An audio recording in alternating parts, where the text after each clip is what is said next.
Welcome everyone. Today we have an advanced teamfight tactics guide to share my thoughts and process and some of the tricks and ideas that help me to go from Iron to Challenger in about 6 days on OCE. I started learning the game about 2 weeks ago, and after we got deeper a week ago, we really start to adapt and we start to see trends, we start to see builds, and we start to find our own method that works. So as you can see in the background, there are some heroes and some compositions. Of course, we're not going to have all of them, and those are some of the highlights I want to show you guys in a summarized format. So this is some of my secrets to how did I go from Iron to Challenger in OCE in 6 days. Some very fun ones. I did play a lot of Blade Master back then, but now with so many changes, there's lots of variety, lots of builds to look at. So what's happening right now is I'm going to show a few builds, and we're going to discuss them, and we're going to look at 3 crucial parts of the game. The first part is building your items and build your composition around the items. Second part is finding the items and forcing a build because you're so familiar with the build. The third part is the tricks and mechanics within the game that can help you improve the gameplay, increase the win rate, and just have a better economy, better positioning, and better insights of the game. Let's look at the first part. So let's look at the builds we have available. Firstly, it's the good old Blade Master builds with the 2 most crucial units for the items. Followed by that is the Electric Berserkers. We have those 2. Followed by that, we have any form of the variation of Summoners, Mages, anything. This is kind of optional, so this is kind of in a Mage, Ocean, Warden kind of path. Followed by that, we have a Ranger path with those 3 units. Those are optional as well, but we can go through around those. And after that, we have a form of Warden kind of composition with Infernos. So this is not necessary, but those items can help. And after that, we have the Soulbound with Lucy and Cinna as the new units. Cinna did get a nerf, so she can't run into the ranges that well, but she still works with Soulbound because she's not a major source of damage dealer. And her ulti does not need to do that much damage, she just has to survive. Lastly, we have the Predator here with Cog, which do prioritize our items if you can find him. So we have 1, 2, 3, 4, 5, 6, 7 builds to look at in this patch, and we'll go through some of the thoughts and ideas with the new updates as well. To start things off, what's happening right now is with the most crucial units in the composition and the priority items, what we can see is with Blade Masters, you really want to get the Blade of Ruin King, so your build will be revolved around the Spatula. If you can get it, it's great. If you can't get it, you can't ideally make it work. I have made a guide detailing how to play Blade Masters by forcing a losing streak. So you go into the carousel and you prioritize on getting items for your Blade Master. Now, the Blade Master Shiva can still work even without Nocturne. Her item set will usually be the defensive buff tagging items because she attacks multiple units, and all of those really helps. So we won't touch too deep on the Blade Master because we have a full guide on it as well. Now the highlight is, even after the nerf to the Blade Masters, if you land the Spatula after the second carousel, after the first carousel, you can still make the top 3 with it. Just with some careful positioning, some detail to sight. If there's like Wardens, you need to be aware of that. So you might consider more Desert over Mystic. If there's Mages, especially Ocean Water Mage, consider the Mystic for yourself, because they will counter the Mage and allows you to survive longer to do more procs on the Shiva. Electric Berserkers. Most of us have seen them work very well. So what I see often is people run Locket on their Berserkers and cover them up with defensive capacity, which is very nice. If you don't want to run the Lockets, you can build Olaf with Hush followed by Ridgeblade or something. Maybe a Bloodthirster, maybe something that gives you mana. Why is that? Because Olaf is a very good unit once he casts his ultimate. He just have to cast once, so anything that gives you mana that can be effective, for example, For example, Hand of Justice. The Hand of Justice can replace the Bloodthirster, because if Olaf is not facing a calm, just, need the lifesteal, Hand of Justice gives him mana, gives him crits, which allows him to proc the lightning crits on Zed. Zed here, the last item you can go for, i.e. you can go for anything, so it's flexible. We highlight the first 2 usually, and those are more crucial ones. Followed by that, we have Brand and Zara. Morello is great. You can transition Zara's item into Brand and sell Zara. Zara does not have to be your carry. The key item has to be Morello. Seraphon, if you can get it, I'll go for the Spear of Sojourn. And last, the defensive item, Guardian Angel, can be really good. This allows for another cast for the mages, for, another Fireball, another Inferno as well. The other few are more related to the new patch. We have seen the Soulbounds work, and the Great Soulbound usually needs the Lucian to have at least 2 items, Giant Slayer and Hush. You can go for Swordbreaker, you can go for another item that gives you more procs. Sometimes I've seen people go with Red Buff, other times people just go with IE or anything that gives him damage. The key is to have Sinner surviving longer. So Guardian Angel is a must-have if you plan the Soulbound. Then you can look into the 3 or 6 shadows if you have the Lax found as shadow. People don't usually go for 6 shadows now forcefully without Lax, but having the Lax means you can go 6 shadows and build your Kindred with more items. So Morello is optional, but the Guardian Angel is a must for the Soulbound build. Followed by that, we have the Rangers. We spoke about Kindred getting items. The best 2 items on Kindred has to be magical than physical. After testing it, her physical attack is okay, but the magical attack is extremely scary, and she has a really low mana pool. So she gets 1 spell off right away with Seraphon, because she only have 30 or 35 mana, I think. And if you get another Seraphon, she keeps casting. If you get another Death Cap, she almost one-shot anything with 3 Shadow. So this is great to transition into Shadow, but if you build her to magical, so go for 2 Death Cap, 2 Seraphon, that's really good. She can go into the Soulbound with 3 Shadows, but if you go Rangers, for 4 Rangers and the Soulbound, you might be too squishy, so I recommend the Wardens with the Rangers. If you go for Rangers, I recommend going for 2 damage carries. One can be Ash, one can be Kindred, or can be Israel. They build AP and she can build AD, and she gets a lot more attack speed. The Rage Blade is not that much needed. Static Shift just need 1. Just give her any damage or any mana gain, because she can start casting and do lots of damage as she attacks quicker. And this keeps going back and forth. She is very good because as a crystal, if you get Tati or Skarner, for 2-star Ash, she doesn't die that fast. And if she doesn't die that fast, you get more damage off. Next up, we have the more Warden Inferno, Warden Mage setup. You want to turn units into a mage because those two have some of the best spells in the game.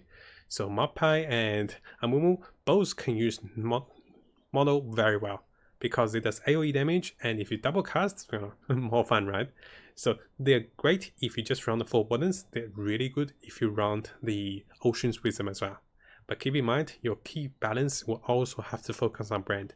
Get brand items first, then go with the other 2. Lastly, if you want to go with Predators, the Predators have the option of running Cog as a source of damage for magical or physical. Physical Cog go with more Static Shift, so your Lightning procs can zap and execute units. Magical Cog can go double Seraphon or 1 Seraphon for the Luden's Echo. Those Echo bounces allows you to one-shot units when they're below 25%. Now, you might be wondering, hey, you just went through, a bunch of builds very rushly. Why did I do that? Is because we understand some of the core or potential carry units in the TFT game, we can start to look at 2 things. Do we want to build a particular build, or do we have the items available for this build? If we have the items available, how do we build it? What we build is we build around those crucial units, and we start to build the synergies and combinations around them. For example, if I get the Spatula, likely I go Blade Master. If I start with a tier, I know that my availability for those set is available for those carry units. So noticing what's good on a unit and what's great in the composition will help you decide your build. You could be more flexible. Other times, if you know what build you want to play and you're really comfortable with the Rangers, you look at those, you say, hey, I need lots of tier. I need the tier here, I need a tier here, maybe more tier around. And I also need at least 1 bow, I need at least 2 bows here. So what you do is you start to pick items in the carousel more readily. So this is the second part. Knowing what to find and what goes on a unit, you look into the carousel, you start to kind of queue up for the items you want. You start to count, I need 2 bows, I need 2 tier, I need 2 cloak, and that really helps. So this is the second part as you adopt to the game. Talking about carousel, one thing I want to share with you guys is how does carousel work? So now we start to talk about the carousel. What I want to show you guys is a video replay how to time yourself with carousel, especially the first carousel, to have the best opportunity to get what you want. And after that is what you want to think in the second carousel and the third carousel, and followed by that. If you look at the carousel, it rotates clockwise at a steady speed. You can see the timer on top, how many seconds are left. What's happening is, know where your cursor is, usually start at the bottom for everyone, but it's a different position for everyone. And you look for the items you want. If you want the spatula, you want to look at the timers. Usually, you want to take a lead on your positioning so that the unit actually rotates into you even after the timer goes to 0. You don't want to be evenly matched with the unit as the timer goes to 0, because as you run towards it, it will slowly rotate away from you. So what happens is, I'll show you guys on this one, is you want a small lead so it rotates into you. So let me take the voice off. So here, I timed myself at 3 seconds and it's over here. Most people start to go behind me because they want to kind of match with this. So now look at that. So this is 0 seconds. What's going to happen is he's kind of close to it, but likely when I run towards it, it will be where the Syndra's position is for the spatula. Notice that? So we run towards, and I actually got the spatula because it was in the Syndra's position instead of in his positioning. So if we look at here again, so at 0 point, where the Syndra is where the spatula is going to land. It's not where he look it is, because it still rotates as we go. It's quite important, and it's quite important because in the early rounds, if you really want an item for spatula, people are contesting, or for tier, for something important, and this can help you get your early item from the carousel. Now, followed by the next carousel is whoever has the lowest HP. So with any of the other carousel is what you want to look at is you want to look at your positioning on the HP. Now that we go with the lowest HP player, there's two situations. Usually you can tell, okay, I'm the last two. Okay, maybe I'm the bottom last two before them. So only time you have to be aware is if you're both on the same HP, it's likely you move or he move at 50-50. So here I might be going on this position or he might be going here. So I'm actively ready to pick up the item I want, even though I might be the top two. So let's have a look here. So it didn't happen, and it happened to be him. Other times, even if I'm over here, it will still open up me and it will be closed on him. So I'll be opening to go for items. Now, one thing to keep in mind is units are still rotating and you want to go with the flow of the clockwise. So sometimes you can cut across, and other times you can try to run towards it as it rotates into you. And there's not much to that because you're competing with two person and you're pretty much locked in. So the biggest thing is keep in mind, if you have the same HP, you might be going quicker than you thought, or slower than you thought as well. Second thing with carousel is I always think of 3 items what I need when I go into it.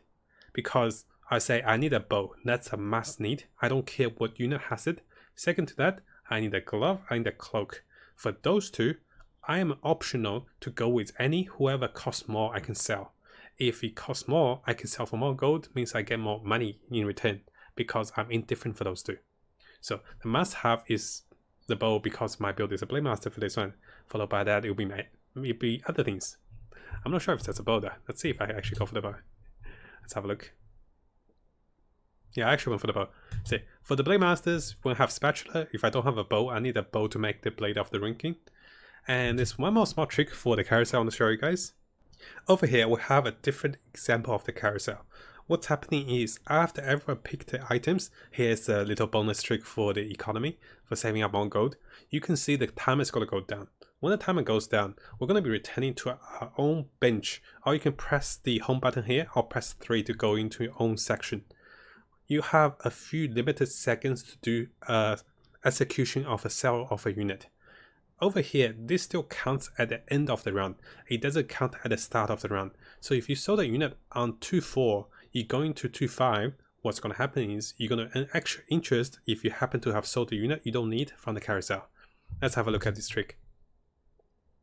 So before the timer goes down, I can press 3, I come back to my own bench, and if I happen to be just on 28 or 29 gold, if I sold this unit, I'll make extra interest. I can't remember for this replay if I actually made extra gold, but this is also is a good trick. So Notice I'm just waiting for me to come back. If I come back here, and notice here I only have 20 gold. If I had 19 gold, if I sold the little Kino, if I sold her here right away, why am I calling her Kino? So if I sold her here, I'll get 2 gold. And before the timing goes, I have about a second or two to execute. And usually veteran players or high rank challenger players always do this. They make additional gold each time they go into the carousel by timing themselves correctly. So you can quickly sell it by pressing onto the unit or press E on it, and this gives you more gold.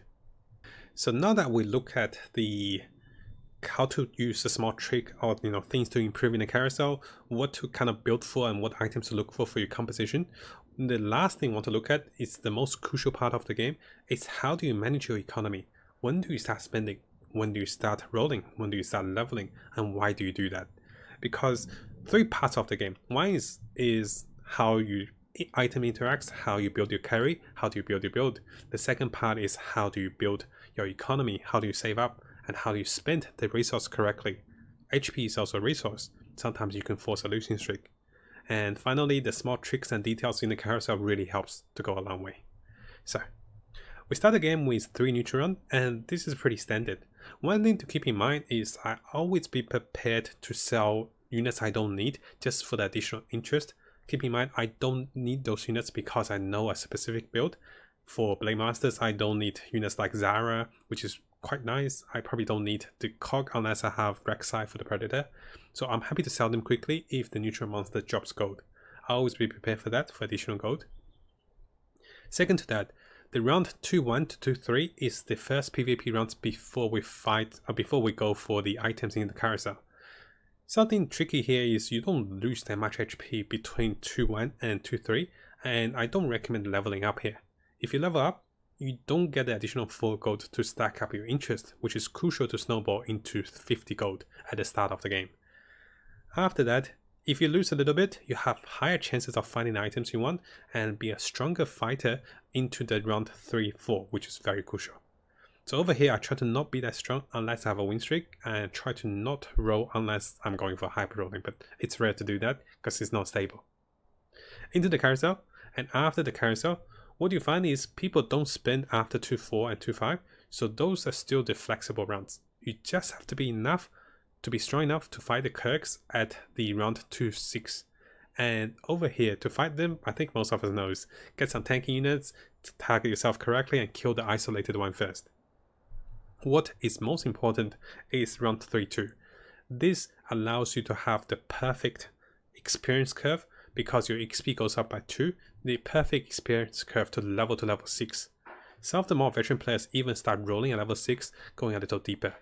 So for certain builds, it is actually better to be rolling down to 30 or 20 gold here just to stabilize. Because at 3-2, you still have about 3 PvP rounds to go ahead of you, or even 4 if it's before 3-2 starts. And that's when it's very crucial. You don't want to lose too much HP after round 3. Round 3-1 is okay, but 3-2 is very crucial. So often I see Ocean Mages and I see the Blade Masters start leveling to 6 and start rolling down to 30 or 20 gold just for the pairs. How do you want to balance yourself is, think it in the sense that most people will have at least one pair completed of a silver unit at the tier 3 or tier 2 level.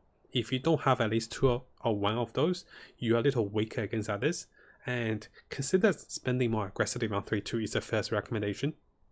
Second to that, if you don't want to spend aggressively on 3-2 because you see HP as a resource, you still have over 80 or 90 HP, what you can do is you can wait after 3-4, after the carousel, then you can start spending to level 7 and roll deeper. Notice I do recommend picking one of those, rather spending earlier or going to level 7 earlier to roll deeper. This will damage your economy, of course. Likely you'll be around 20 gold or even 10 gold left after you go to 7. Spending deep here and protecting HP is so much more valuable because after round 4-1, everyone spends much deeper. And sometimes if you fail to catch up at this early stage and they rolled the units you wanted, it's harder for you to find the units you want. Because there's a limited number of units you want, and sometimes you're contested, that's when I tend to roll early as well.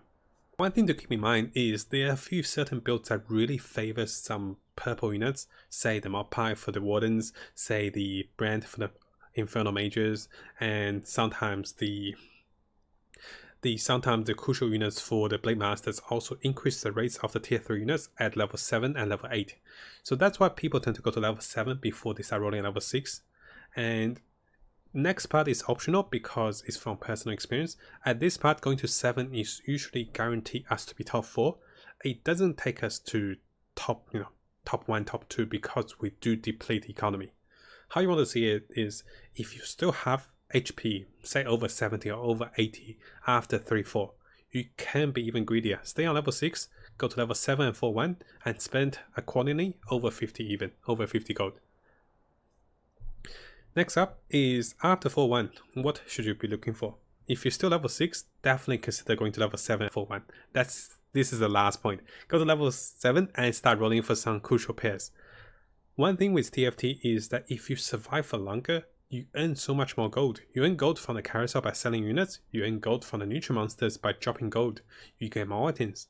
You'll always be stronger if you survive. It's not about keeping gold after round 3. That's when gold is less important, when HP and your unit composition is more important. One thing I would like to do at 4-1 or 4-2, maybe 4-3, is try to go to level 8 a little quicker. I can have high rates for the legendaries I want, whether it's Master Yi for my Shadow team, or for the Blade Masters, or maybe the Nanny for the Ocean Mages, because people do contest those a lot. People start to take Nanny more readily with the Wardens and Ocean and the Mages and Infernos, and going to level 8 a little quicker means no matter how much I spend my economy, I will always be at level 8. I often see people kind of stuck on level 7 for the longest time. They're rolling for 3 stars, rolling for things, they can't get a level higher. It's okay for Predator builds and for builds that don't need the kind of legendaries unless they need Singed, of course. So keep in mind, I tend to start spending at 4-2 or 4-3 if I have the gold to go to level 8. This is when my XP is pretty much 10 out of 50 and I'll be spending 40 gold to go to level 8.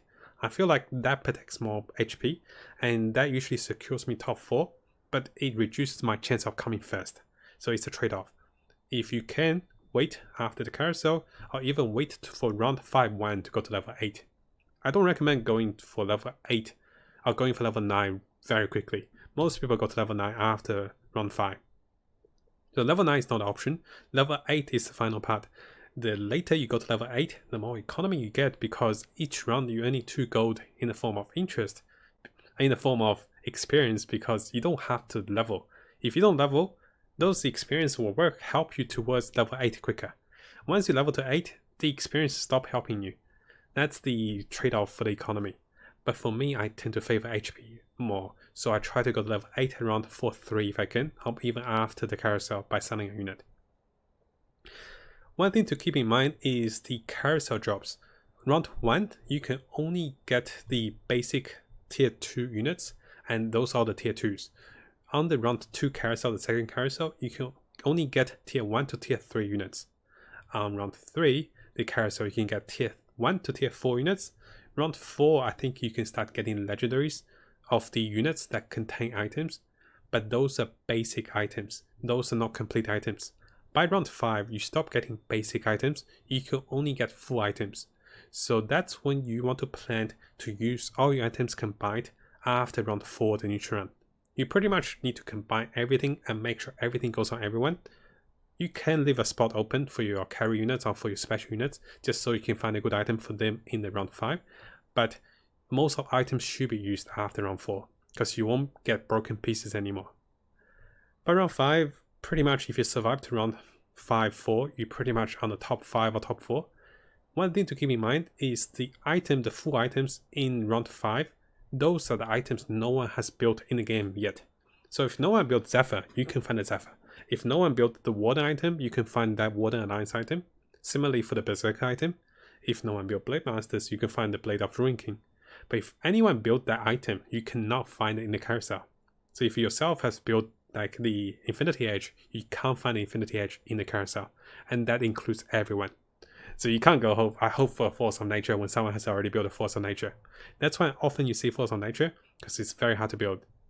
One thing you want to start to keep in mind in the high level is, by round 5 carousel or even by round 5, your unit composition in your team is pretty much ready. You want to look for Zephyrs. You want to look for people who can kind of throttle you when your units make a terrible decision or when they force you to make a terrible mistake. Zephyr is definitely one. How you want to do it is your carry units, which usually will come back to those carry units needs to be always moving. So let's say if I'm always moving, it's harder for enemy to target me by Zephyring, and I will always be moving my unit each time before the round ends. You can set the timer on the runs. It says 2 seconds, 3 seconds, 1 second, and then you go into a fight. You should always be moving your units to avoid Zephyr. You should be always on the lookout to check different enemies to say, okay, there is a Guardian Angel. I need to position my assassin in such a way they jump for her right away. So we pop the first Guardian Angel, we have a chance to pop the second one. If we see Amumu in the backline, we move assassin on the opposite side. So this way, Amumu runs forward, we don't jump for him, we jump for something else. So there's small details you start to pick up as well. It's not right away. The game is very overwhelming at the start. It can be a little too much to handle at the start. What you want to do is you want to slowly understand your build, understand the items you need, and once your mind is more free and there's more free like actions to be done during the rounds, although it's short but it's very effective, then you want to actually look towards things like checking for positioning, checking for Zephyrs, checking for items, and checking for free things. So once you familiarize with your build, with your units, you start to understand more insights to the game. Then what I start to do is I look at people who defeat my build and I look at why. Is it the counter? Is it because of the positioning? Is it because of the items? And I look at, is that build much suited for the meta? If it is, how do I replicate it? So you start to learn from your mistakes, you start to learn from other builds that's also strong, and you start to pick up the game much more quicker.